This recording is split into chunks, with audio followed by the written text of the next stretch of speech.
siang hari, karena tadi di pagi hari kita tukar shift sama Mbak Artati. Tadi saya jadi MC berdiri dan izinkan saya untuk menjadi moderator. Saya minta izin dulu di sini.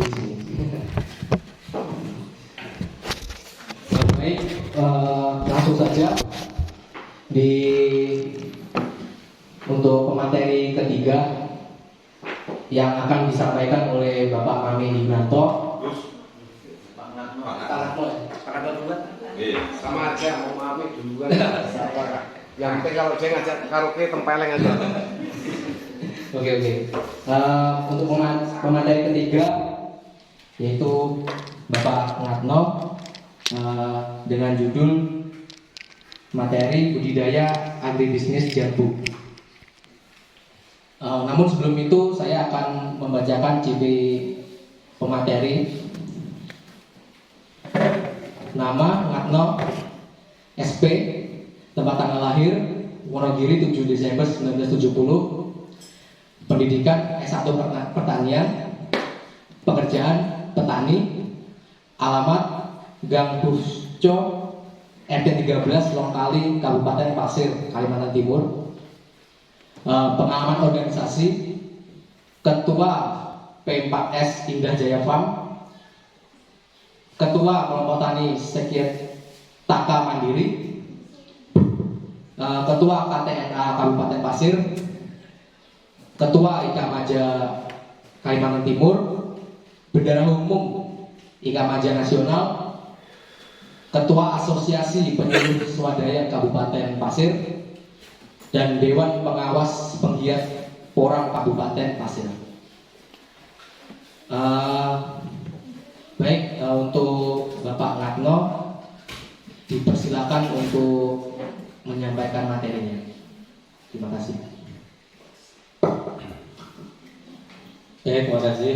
Assalamualaikum warahmatullahi wabarakatuh. Waalaikumsalam warahmatullahi wabarakatuh. Pertama-tama marilah kita panjatkan puji syukur kepada Allah Subhanahu wa taala atas rahmat dan hidayahnya. Yang kedua kalinya marilah kita sampaikan salawat dan salam ke hadirat Nabi besar kita Muhammad sallallahu alaihi wasallam. Semoga tercurah selalu kepada kita sekalian, umatnya sampai di akhir zaman. Bapak Ibu dan hadirin sekalian,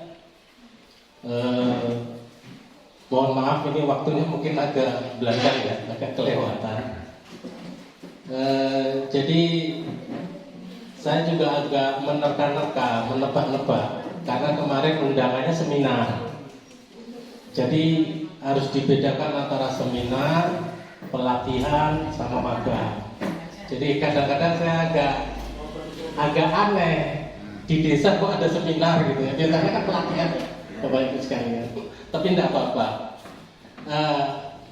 Jadi kemarin saya dihubungi oleh Pak Parno minta tolong untuk mengisi acara ini. Kemudian juga anak-anak KKN, adik-adik kita juga menghubungi saya. Terus saya pikir apa kira-kira materinya. Kebetulan Bapak Ibu selama hampir 5 tahun, bahkan hampir 6 tahun ini saya menekuni dunia perjambuan. Mulai dari beberapa varietas, cara budidaya, cara agribisnisnya, kemudian banyak kendalanya, banyak rintangannya, kemudian apa sih kiat-kiatnya itu sudah hampir 90% sudah saya jalani. Saya terjun sendiri, saya lakukan sendiri. Gagal saya lakukan sendiri. Kemudian inovasinya juga saya lakukan sendiri. Artinya saya ingin betul-betul fokus di usaha budidaya hortikultura buah ini. Karena saya berpikir kalau kita hanya tanam sawit, tanam karet, ataupun bapak-bapak tanam padi saja, kita sudah bertahun-tahun jalanin itu untuk dapat sejahtera itu berat. Kecuali kita tanam luas, pakai modal besar, teknologi maju mungkin baru bisa. Kita harus cari inovasi baru. Jadi Bapak Ibu sekalian, ini bagan ataupun diagram tentang agribisnis. Jadi kalau kita bicara agribisnis, itu ada kata-kata agri, bisnis, kemudian komoditinya jambu. Agri itu apa sih? Agri itu adalah agriculture, pertanian. Kemudian bisnis itu apa sih? Bisnis itu adalah kegiatan jual beli untuk mencari laba, itu bisnis.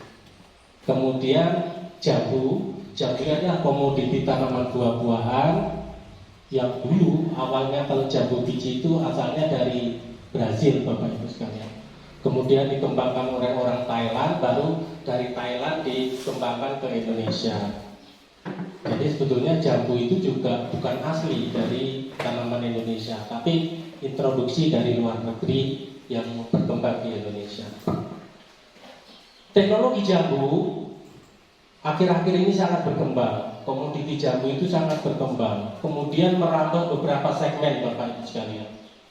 Kalau dulu orang tanam jambu kan di depan rumah, satu pohon saja, tingginya sampai 10 meter, atau kadang-kadang lebarnya sampai 10 meter gitu ya, kayak model tanam durian itu. Sekarang pergeseran sudah teknologinya. Jadi jambu itu ditanam rapat, kemudian dibudidayakan secara insentif dengan pemangkasan dan peminggilan. Jadi jambu itu ditanam rapat, kemudian dilakukan pemangkasan. Bahkan yang terbaru ini untuk teknologi jambu itu tidak ditanam di tanah, Bapak Ibu sekalian, tapi ditanam di pot atau di planter bag, baik skala hobi maupun skala kebun. Itu yang membuat saya tertarik. Jadi saya tertarik jambu dulu, Bapak-bapak sekalian, itu tahun 2017. Waktu itu ada PENAS tahun 2014, kok banyak betul komoditi jambu yang saya lihat di pameran di PENAS itu. Kemudian tahun 2017 saya ada kegiatan di Bogor, ada kegiatan pertemuan rutin di Bogor. Kemudian saya jalan-jalan ke daerah Dramaga namanya. Ternyata situ sentral jambu kristal, dan di sana luar biasa. Jadi ternyata dari jambu itu bisa menjadi komoditi unggulan untuk apa ya, satu desa atau kawasan. Jadi dia jual buahnya, dijual bibitnya, dijual tabula potnya, tempatnya itu dijadikan agrowisata. Kemudian ada agroedukasi, ada pembelajaran di dalamnya. Kemudian ada macam-macam olahan. Salah satu gang yang saya lihat itu gang aja, bukan desa ya, gang kayak model satu RT gitu saja. Dia punya gang. Di situ setiap Sabtu dan Minggu dibuka wisata petik buah. Di situ ada angkringan, di situ ada orang jual jambu, di situ ada jual pencokan, ada jual keripik, ada ngopi dan sebagainya. Luar biasa, orang datang untuk sekedar memetik jambu, menikmati suasana itu luar biasa itu. Nah, itu yang menginspirasi saya. Dulu saya pikir, wah, nanam jambu ya nanam aja di tanah, ditinggal gitu. Nanti kalau setahun beberapa kali ya kita datangi, kita petik. Ternyata bukan itu. Ternyata ada nilai lebih. Nah, kenapa kok saya berminat untuk mengajak Bapak Ibu sekalian mengembangkan itu? Kemarin saya ngobrol-ngobrol dengan teman-teman KTNA, dengan dinas, dengan Pak Parno selaku Ketua Gapoktan. Petani padi Pak, sekarang ini alih fungsi lahan luar biasa. Kenapa kok orang beralih fungsi lahan?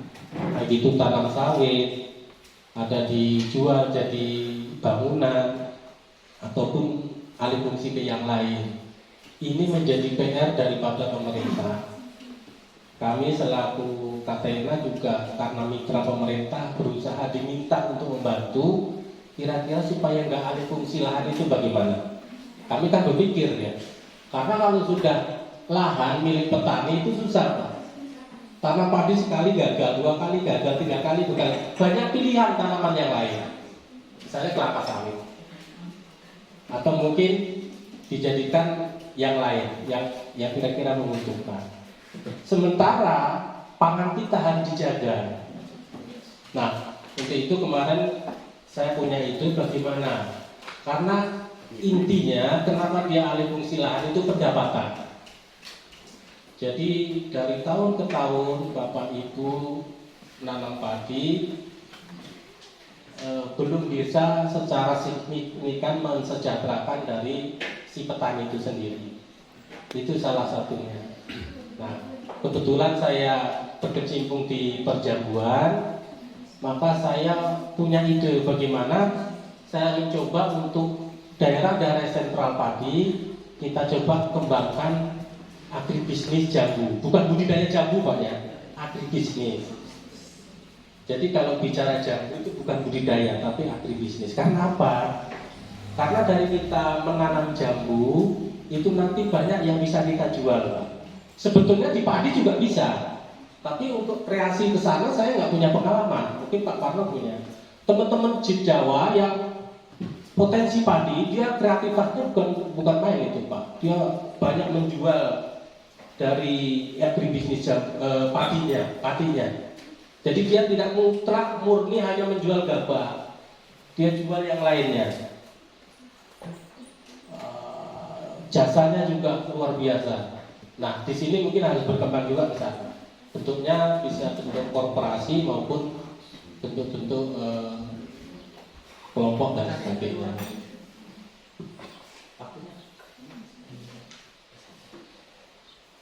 Oke, ya. Jadi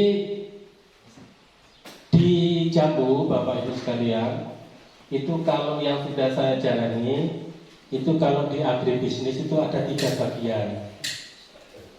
Yang pertama diproduksi. Jadi diproduksi baru kita bicara budidaya. Tetapi di produksi ini kita harus paham bahwa diproduksi itu bukan berarti kita memproduksi buahnya saja. Buahnya utama, tapi ada yang lain. Jadi kita bisa produksi buahnya, kita bisa memproduksi taburan potnya yang tadi teknologi baru, jambu tanam di taburan pot.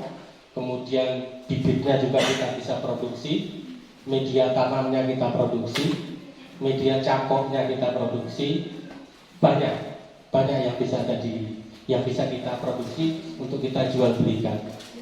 Kemudian yang kedua yaitu bagian processing ataupun packing. Jadi processing atau packing ini misalnya saya memproduksi cangkok. Ini saya lihatkan salah satu produksi saya.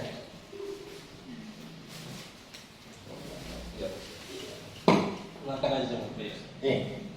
Ini cangkok saya. Saya sudah lama memproduksi seperti ini. Ini kita bisa pasarkan online juga offline.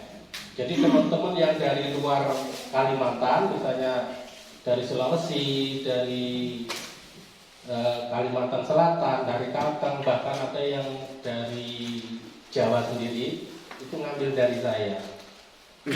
Jambunya kan produksi seperti ini. Oh, itu jambunya itu Pak ya? Ya, itu jambunya. Nah, yang seperti ini aja kalau kita kreatif itu bisa jadi uang Pak. Ini kita jual kalau online 15.000 seperti ini. Ini prosesnya sekitar 2 bulan jadi seperti ini. Tingginya berapa? Tinggi sekali apa enggak Pak? Segini Pak. Kalau bisa segini tingginya. Kalau bisa lebih rendah lagi nggak apa-apa. Tinggi rendahnya itu tidak mempengaruhi kualitas. Yang terpenting dia keluar akarnya. Upin-ipin. Kalau dulu Bapak itu kan nangkep pakai tanah ya, sekarang nggak main Pak. Di tanah itu kita kirim ke Jawa kena karantina Pak, nggak bisa. Harus pakai kokopit supaya pertama ringan, yang kedua juga dia lolos dari karantina kan begitu. Ini satu produk Pak. Kemudian yang kedua, ini produk utama kita ya. Kalau orang tanam padi ya gabahnya, berasnya. Kalau orang tanam jambu ya buahnya seperti itu. Jadi kita berusaha membuat produk yang premium. Di jambu, produk premium itu adalah produk yang kualitasnya terbaik. Kualitas terbaik itu pertama manisnya, rasanya manis, buahnya besar, mulus, tampilannya mulus, kemudian cara budidayanya benar, artinya tidak menggunakan racun-racun yang tidak recommended oleh pemerintah. Jadi akan kita mendapatkan produk buah seperti ini.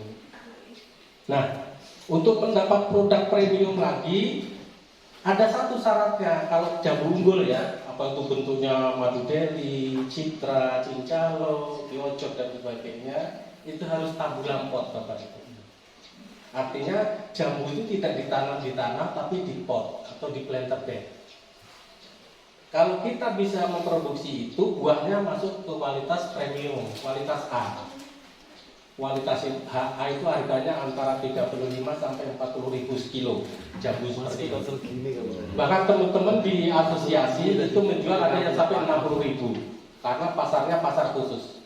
Tapi buahnya luar biasa, sudah besar, manis, kemudian dia budidayakan dengan organik. Itu. Jadi sangat, kalau kita bicara jambu Bapak Ibu sekalian, kalau di tempat saya, kebetulan saya juga punya tempat pelatihan. Itu kalau bicara pelatihan agribisnis itu perlu waktu 5 hari. Jadi kalau hanya 1 hari aja nggak ketemu gitu. Kemudian untuk budidaya itu, untuk pelatihan yang perlu waktu 3 hari. Jadi ada kurikulumnya, ada SOP-nya. 10% teori, 90% praktek. Nah, nanti kalau Bapak Ibu sekalian misalnya ingin berkunjung ke tempat saya, kan lokali deket aja ya. Silahkan nanti diatur jadwalnya. Nanti saya coba untuk ibaratnya memperlihatkan, oh ini loh, saya nggak ada, kami sebagai P4S nggak ada rahasia. Karena juga apa yang diminta oleh petani kita lajarin, kita lajarin sampai bisa, nggak ada rahasia. Kalau bilang orang, itu ada rahasia, enggak, kita nggak ada yang sembunyikan. Asal petani mau mengikuti SOP kita. Kalau di jambu itu ada 12 SOP Pak yang harus dilakukan. Standar operasional budidaya agribisnis jambu itu ada 12. Kalau itu dilaksanakan, dia akan mendapatkan kualitas buah yang premium.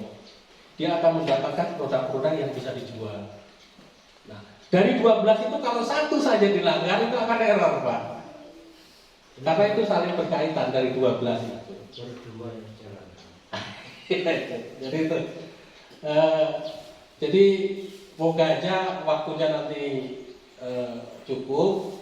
Nanti saya Bapak Ibu saya coba bimbing untuk membuat ini kokopit, bentuknya kemasan seperti ini. Saya bawa kokopitnya, nanti satu orang misalnya membuat 5, silahkan nanti dibawa pulang, dicoba untuk nyangkok di rumah masing-masing. Jadi ada hasil dari sini kan, tidak hanya ngobrol saja, tapi ada hasilnya. Nah, bentuk ini, bentuk kopi seperti ini bisa untuk nyangkok, bisa untuk nyetek. Bisa untuk nyangkok, seperti jadinya seperti ini, bisa juga untuk nyetek. Nyetek itu artinya kita ambil pucuk. Biasanya kalau yang disetek itu jambu air, jambu citra boleh, madu dari hijau boleh, kiocok boleh, cincalo boleh, macam-macam. Kalau jambu air itu mungkin kalau kita mau ada 25 jenis jambu air unggul yang ada di kita gitu ya, yang ada di teman-teman komunitas. Tapi saya hanya fokus satu jambu air yaitu jambu madu dari hijau yang ini. Kemudian kalau di jambu bijinya saya jambu kristal putih sama kristal merah. Jadi saya fokus 3 komoditi. Nah, pemilihan 3 varietas komoditi jambu ini bukan ujuk-ujuk saya pilih, tidak, tapi dari sekian proses waktu ternyata 3 itu yang pertama mudah kita budidayakan, yang kedua berbuah sepanjang musim, sepanjang waktu, kemudian sudah terbukti berhasil saya lakukan. Jadi dari 3 itu. Saya bukan berarti wah saya tidak mengembangkan citra, tidak. Kalau memang di sini citra bagus, bisa dikembangkan citra. Citra seperti ini bentuknya buahnya, tapi bukan ini ya. Ini kusuma merah. Kalau citra agak besar lagi. Ya, itu. Jadi mungkin nanti kita nggak perlu tanya jawab dan supaya terlalu panjang. Nanti kita akan praktek, Bapak itu menggunakan membuat. Jadi Bapak bisa nanti praktek. Saya siapkan kokopitnya, saya siapkan plastiknya, nanti dibikin. Nah, nanti dicoba pulang ke rumah. Kalau punya jambu atau tetangga yang punya jambu, nyangkok. Hasil cangkoknya nanti sampai tanam. Perbanyak aja nanam jambu. Nanti kalau ada kendala, saya siap mendampingi Bapak Ibu sekalian. Tujuannya apa? Tujuannya adalah bagaimana peningkatan pendapatan kita bisa meningkat. Karena apa? Karena saya terus terang, saya sering ke Sembako. Sembako 5 ini juga dulu sering waktu saya jualan pupuk ya, sering nyuplai ke petani. Artinya kalau kita fokus di tanaman padi agak berat. Karena pertama hamanya luar biasa, kemudian harga kita dipatok oleh pemerintah. Kalau harga jambu kan tidak dipatok sesuai kualitas. Kalau kualitasnya bagus harganya mahal, kualitasnya rendah ya harganya rendah. Saya sendiri untuk memproduksi buah premium belum bisa. Saya hanya memproduksi buah medium sampai standar. Premium saya belum bisa karena syarat ketentuannya agak berat. Jadi saya berharap di sini, apalagi saya kenal di sini sudah ada dulu pengembangan jambu citra Pak ya, yang ditanam. Tolong Bapak Ibu, walaupun punya sepohon 2 pohon dirawat dengan baik-baik. Karena apa? Kalau kita rawat dengan baik-baik, kita ikuti standar perawatannya, hasilnya luar biasa. Benar itu. Nanti bagaimana merawat yang baik dan benar, lain waktu kita coba. Kita langsung praktek di lapangan. Kalau hanya bicara di lokasi kayak di lapangan kayak gini, di kelas kayak gini, enggak dapat ilmunya. Tetapi kalau kita langsung terjun ke lapangan, kita akan merasakan, oh ternyata luar biasa. Jadi saya punya jambu MDH. Jambu MDH ini saya tanam di belakang rumah. Luasnya hanya 20 kali 50 meter. Luas lahannya itu ada 60 pohon. Saya panen buahnya bulan Juli kemarin itu bisa dapat 10 juta dari 60 pohon. Luas lahannya hanya 20 kali 50. Bapak mungkin berpikir, wah nggak mungkin itu.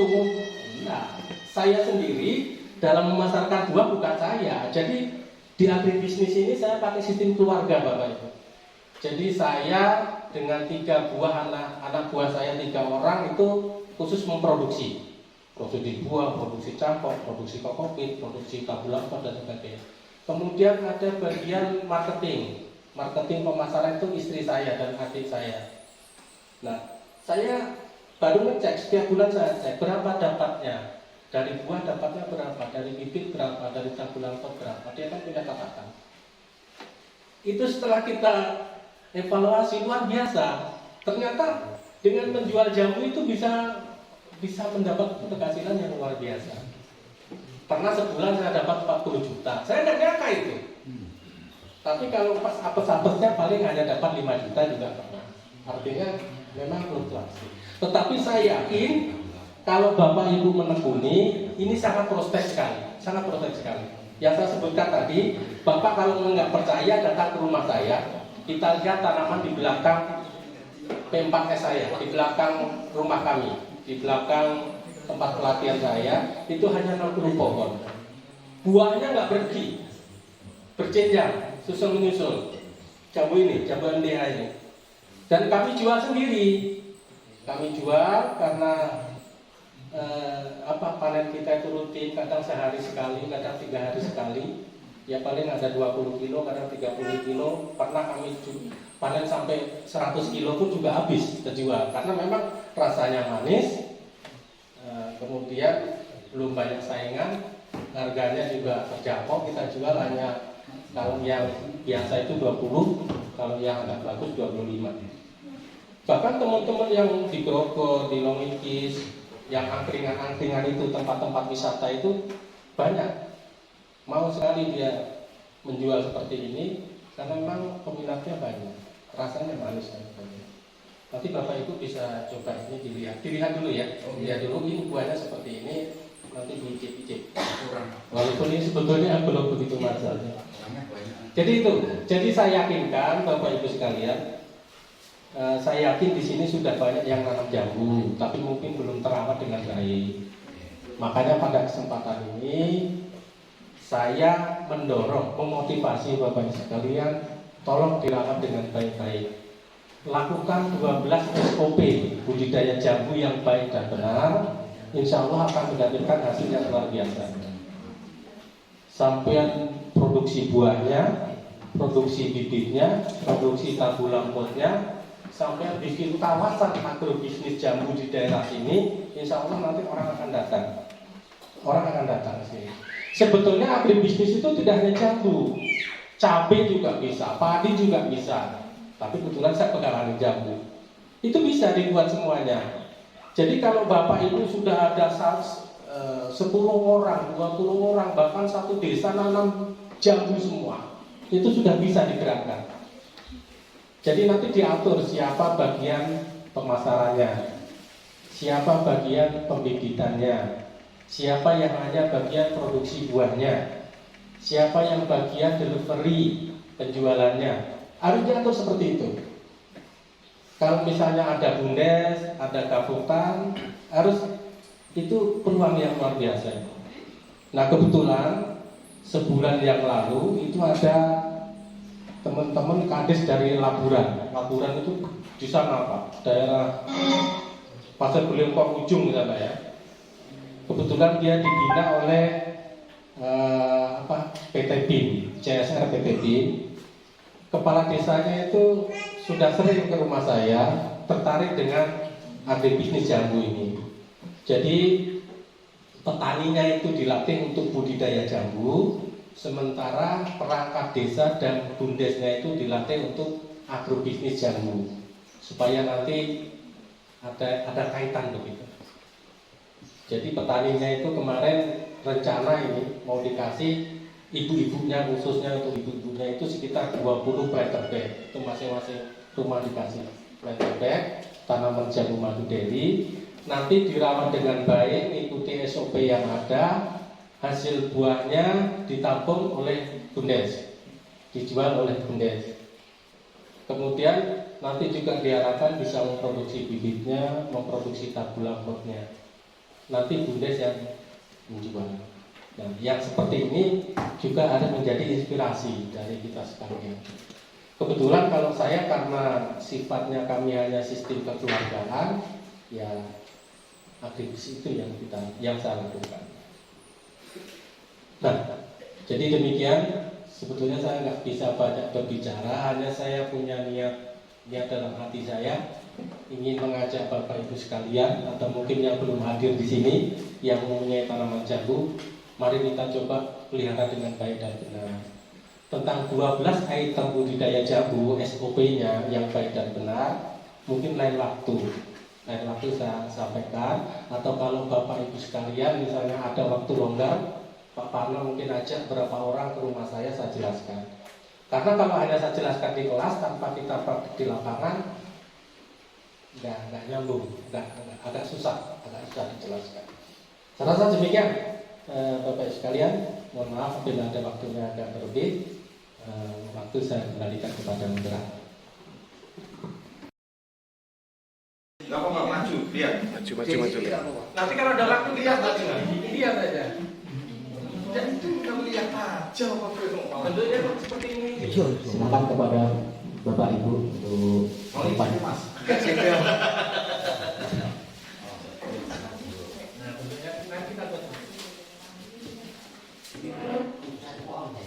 Ya. Lah Pak Karja tuh selfie piye iki? Loh, enggak disuruh bawa kok dibawa gitu.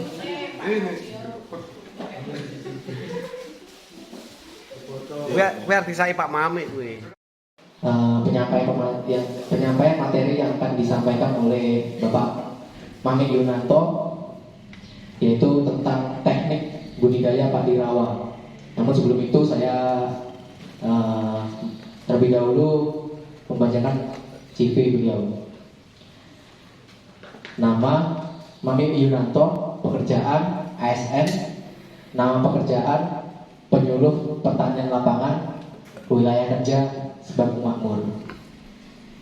Oke, mungkin kepada Bapak Mamik dipersilakan untuk menyampaikan materinya.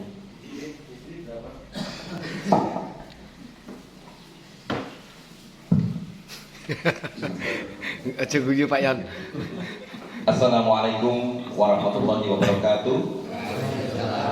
Aja guyu Pak Yan. Selamat siang menjelang sore dan salam sejahtera untuk kita semua. Bapak Nakno sebagai pemateri pertama di sesi kedua yang saya hormati, Yang terhormat di sana ada Bapak Kepala BPD, beserta staf dan anggotanya, kemudian beberapa staf desa Sebagung Makmur yang saya hormati, bapak-bapak, para kelompok tani dan ibu-ibu serta adik-adik, maksudnya kakaknya, adik-adik KKN yang berbahagia. Saya dapat di jam terakhir pasti pada ngantuk semua. Pak, mohon maaf saya berdiri. Saya mendapatkan bagian teknik budidaya padi rawa. Sebetulnya saya berdiri itu agak-agak sedikit malu, karena saya ini bukanlah pelaku usaha.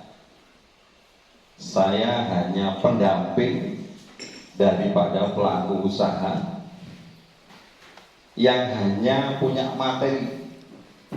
Namun demikian tidak ada salahnya dari pemateri awal telah disampaikan bahwasanya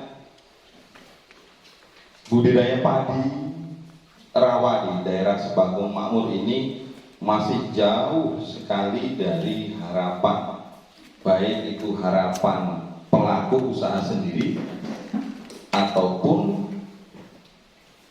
harapan pemerintah tentunya. Karena sudah disampaikan bahwasanya pemerintah juga tidak sedikit apa yang diberikan. Tadi disampaikan benih sudah dikasih, bahkan kapur dikasih,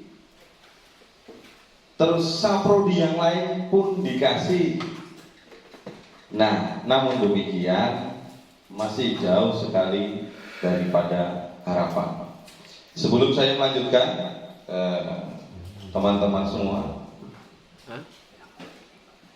tadi disampaikan Pak Ketua itu mau praktek. Nah, karena beliau ini sangat jarang sekali bertemu dengan kita semua, kita berikan kesempatan kepada beliau terlebih dahulu untuk praktek pembuatan kokopit. Setuju ya, Pak? Setuju. Biar nggak kantor ya. Setuju apa sedelapan? Setuju. Ya, setuju kalau gitu. Untuk itu Pak Karno bisa kita lakukan kegiatan praktek untuk pembuatan kokopit. Tolong ada yang diambil ya di mobil. Baik, ya. Kokopitnya sama embernya. Lain